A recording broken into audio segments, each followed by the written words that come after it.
ٹوٹ پھوٹ کر مر مٹ کر خود ہی تباہ ہو گئے. جاؤ. مسلمان ہمیشہ اپنوں سے ہی نقصان کھایا، نقصان پہنچا ہے اس دھرم کو ہمیشہ سے. اسلام کو ہمیشہ سے اپنوں سے ہی نقصان ہو، ہمیشہ سے. تاریخ اٹھا لیجیے. بھارت کے مسلمانوں کی سب سے بڑی بدنصیبی کیا ہے؟ جس دن پڑوس کا ملک بنا، جس دن ہمارے دیش کو کاٹ کر ایک بڑے لائر نے، ایک بڑے عقل مند نے کہا کیا جن علاقوں میں مسلمان زیادہ رہتے ہیں وہ علاقہ ہمیں دے دو. کیوں جی؟ ہم ان کے پی ایم بنیں گے. جھگڑا ہو گیا نہرو جی میں، محمد علی جناح میں. محمد علی جناح کہتے تھے ہم پی ایم بنیں گے اور نہرو جی کہتے تھے کہ ہم پی ایم بنیں گے. اب کس کو کرسی ملے؟ اس دیش کے مسلمانوں کی بدنصیبی اسی دن لکھ دی گئی تھی جس دن اس دیش کے مسلمانوں کو دھرم کے نام پر بانٹ دیا تھا. یہ پاکستان بنگلہ دیش جس دن بنا اسی دن بھارت کے، ہندوستان کے مسلمانوں کی بدنصیبی شروع ہو گئی تھی. انہوں نے اپنی کرسی بنانے کے لیے اپنا الگ ملک بنایا، لیکن کبھی نہیں سوچا کہ ہم بنا تو رہے ہیں ایک ملک، مسلمان سارے یہاں پر رہیں گے، لیکن جو مسلمان بھارت میں رہیں گے، جو مسلمان کمزور ہے اقلیت میں رہیں گے، ان مسلمانوں کو تو گاجر مولی کے طرح کاٹا جائے گا. ان کا کون محافظ ہوگا؟ دھرم کے نام پر مارا جائے گا، ٹوپی داڑھی کے نام پر مارا جائے گا، زد و کوب کیا جائے گا، ان کی شریعت پر پابندی لگائی جائے گی، ان کے قرآن کے 26 آیتوں کو نکالنے کی بات کریں گے. ابھی وہ وسیم رضوی، وہ گونگا، وہ بہرا، وہ ایمان فروش، وہ بے ضمیر انسان ہمارے قرآن پر اعتراض کرتا ہے. وسیم رضوی عبداللہ سالم کا تمہیں چیلنج ہے، قیامت تو آسانی سے آ سکتی ہے لیکن تم ہمارے قرآن سے 19 آیت تو دور کی بات، تم قرآن سے 19 نقطے بھی ہٹا نہیں سکتے. کیوں؟ یاد کرو، بتاؤ اپنے گروؤں کو، بتاؤ اپنے نیتاؤں کو، نکیرس پربننتی ورتانی ولن تجد لسنت اللہ تبدیلا. اللہ کے فیصلے میں، اللہ کے قانون میں تم کوئی تبدیلی نہیں دیکھو گے. اور اسٹرانگ طور پر کہا ولن تجد لسنت اللہ تبدیلا، اللہ کے قرآن میں کبھی تبدیلی نہیں ہو سکتی. تم جن ہاتھوں سے تم 26 آیتوں کو نکالنے کی بات کرتے ہو، پتا ہے یہ قرآن کون ہے؟ اس کو مٹانے انگریز آئے تھے، انگریز خود مٹ گئے. اسی قرآن کا چیلنج کیا تھا بڑے بڑے سورماؤں نے، اسی قرآن کے فیصلے کا، منشے کا چیلنج کیا تھا. کون؟ نمرود نے، زمین میں دھسا دیا گیا. فرعون نے رب کی وحدانیت کے سامنے کھڑا ہوا، زمین آسمان کے بیچ لٹکا دیا گیا. کن کو؟ فرعون کو، دنیا کے اندر رب کا دعویٰ کرنے والا. اسی لیے وسیم رضوی، منسٹری کی کرسی اگر تمہیں ملی ہوئی ہے تو یہ کرسی تمہارے لیے تمہاری قبر بن جائے گی. تم اللہ کی سے مقابلہ مت کرو، اللہ تبارک و تعالیٰ کے کلام سے تم بغاوت مت کرو. یہ ہمارا قرآن نہیں، یہ کسی مسلمان کا قرآن نہیں، یہ اللہ کا کلام. یہ بھارت کا سمویدھان نہیں ہے کہ CAA لے آؤ، مسلمانوں کا نام نکال دو، NRC لاگو کر دو دھرم کے نام پر، کسان کے لیے قانون لے آؤ ان کے خلاف میں. یہ تمہارا قانون ہے، تم جو چاہتے ہو لکھ دیتے ہو، لیکن قرآن میں کچھ نہیں کر سکتے. کیوں؟ قرآن تمہارے ابا کی، دادا کی کتاب نہیں ہے، قرآن اللہ کی کتاب ہے. اللہ ہی اس کو کچھ کر سکتا ہے. لیکن قیامت تک اللہ نے بھی کہہ دیا الیوم اکملت لکم دینکم واتممت علیکم نعمتی. اللہ کے ضابطے کے حساب سے اس کے اندر بھی کوئی تبدیلی نہیں ہو سکتی. اسی لیے تم قانون بدل سکتے ہو، قانون تمہارے ہاتھ کی لکھی ہوئی، قرآن نہیں بدل سکتے. قرآن اللہ کے ہاتھ کی لکھی ہوئی چیز. میرے بھائیوں، ہم بات کر رہے تھے کہاں پہ؟ بھارت کے تیمور لنگ آیا. تیمور لنگ کے بعد اس دیش میں ایک خاندان آیا، لودھی. لودھی کے بعد آئے کون؟ بابر. 1526 میں بابر آیا اور 1526 سے لے کر 1857 تک بابر کی خاندان کی حکومت چلی. یہ جتنے بھی جہانگیر اور جلال الدین اکبر، سلیم، جن کا نام کے اوپر ایک پکچر فلم بھی بنی ہوئی، مغل اعظم، مغل، وہی بابر کے خاندان کو مغل بولتے ہیں. اور بھارت کے ان راجنیتاؤں کو سب سے زیادہ دشمنی، الرجی انہی مغل خاندان سے ہے. تو یہ 300 سال مغل خاندان کی حکومت. لیکن پورا ملائیں کب سے؟ 1191 سے لے کر 1857 تک مسلم امپیرر جتنے بھی تھے، کسی بھی مسلمان بادشاہ نے بھارت کی دھرتی پر کسی بھی گاؤں میں کہیں پر بھی کسی کو یہ نہیں کہا کہ تم کلمہ پڑھو. ہوتا ہے نا، بادشاہ ہوتا ہے تو وہ اپنے حساب سے قانون نافذ کرتا ہے.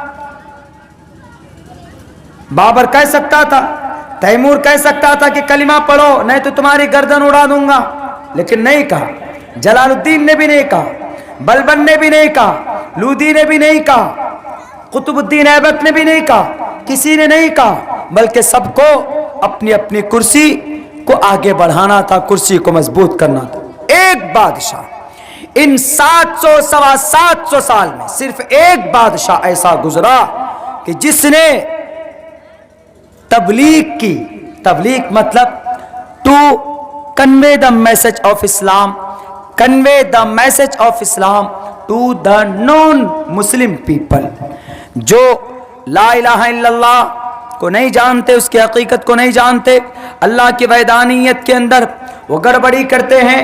تو یہ ایک بادشاہ گزرا جس نے علماء کے ذریعے یہ کہا کہ ندوی صاحب مدرسے میں نہ بیٹھیں، مدرسے میں بچوں کا سبق سن لیا جی تو اب اٹھائیے اپنا بوریا بستر، اب اٹھاؤ اپنا چھاتا، اٹھائیے بائک میں بیٹھیے، جائیے قریب کے گاؤں میں، وہاں پر نان مسلم ہیں، ان کو جا کر سمجھائیے کہ اللہ ایک ہے، مرنے کے بعد تمہیں جنت اور جہنم کا سامنا کرنا پڑے گا، اللہ کے سامنے کھڑا ہونا ہوگا، محمد تمہارے آخری نبی ہیں، اسلام دنیا کا سب سے بہترین مذہب ہے، کلمہ پڑھ لو کامیاب ہو جاؤ گے. یہ پیغام لوگوں کو پہنچاؤ. صرف ایک بادشاہ جس کا نام محمد تغلق تھا. محمد تغلق نے بھی کسی کے اوپر ظلم و زیادتی نہیں کی. یہ جتنے بھی تھے مسلمان امپیرر، ہم تاریخ کو بہت غور سے پڑھ کر آپ کے سامنے پیش کر رہے ہیں.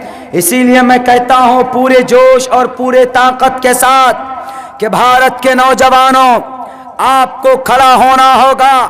صرف موبائل میں فیس بک چلانے سے یا موبائل میں واٹس ایپ گروپ بنانے سے ہم باطل کا مقابلہ نہیں کر سکتے. بنگال کے اندر الیکشن چل رہا ہے، پتہ ہے اس الیکشن میں واٹس ایپ گروپ استعمال ہو رہا ہے. ایک نیتا نے کہا کہ ہمارا ایک گروپ میں 18 لاکھ آدمی، ہم کوئی بھی میسج ڈالتے ہیں تو 18 لاکھ آدمی تک پہنچتا. ان کا ایک مقصد ہے میرے نوجوانوں. کیا مقصد ہے؟ کہ ان کو بنگال میں حکومت قائم کرنی، اسی لیے وہ محنت کر رہے. آپ کیا کرنے کے لیے گروپ بناتے ہیں؟ کوئی مقصد ہے؟ کوئی ٹارگیٹ ہے آپ کے سامنے؟ کوئی ٹارگیٹ نہیں، کوئی مقصد نہیں. ایک مقصد بناؤ اپنی زندگی کا، ایک ٹارگیٹ فکس کرو اپنی زندگی کا. رات ہم پروگرام میں بوریو صاحب گنج میں تھے. یہاں سے تو بظاہر بہت قریب ہے، لیکن جب آپ گھوم کر کے جاتے ہیں بھاگلپور ہو کر کے تو بڑا لمبا پڑتا. یہ تو حضرت مولانا ندوی صاحب کی اصرار اور ضد کہ کہاں تک پہنچے شیخ، کہاں تک پہنچے شیخ. میں خود سے دوڑا آپ کے یہاں پہنچا ہوں کیونکہ ان سے ہم نے وعدہ کیا. وہاں کے نوجوانوں کو ہم نے ایک پیغام، ایک بات یہ کہی، ہم نے کہا کہ نوجوانوں آپ اپنا ٹارگیٹ فکس کرو. ٹارگیٹ کہ ہمارا یہ ٹارگیٹ. دیکھتے ہیں جب فٹ بال کھیلتے تو دونوں طرف گولی ہوتی، گولی کا وہ گول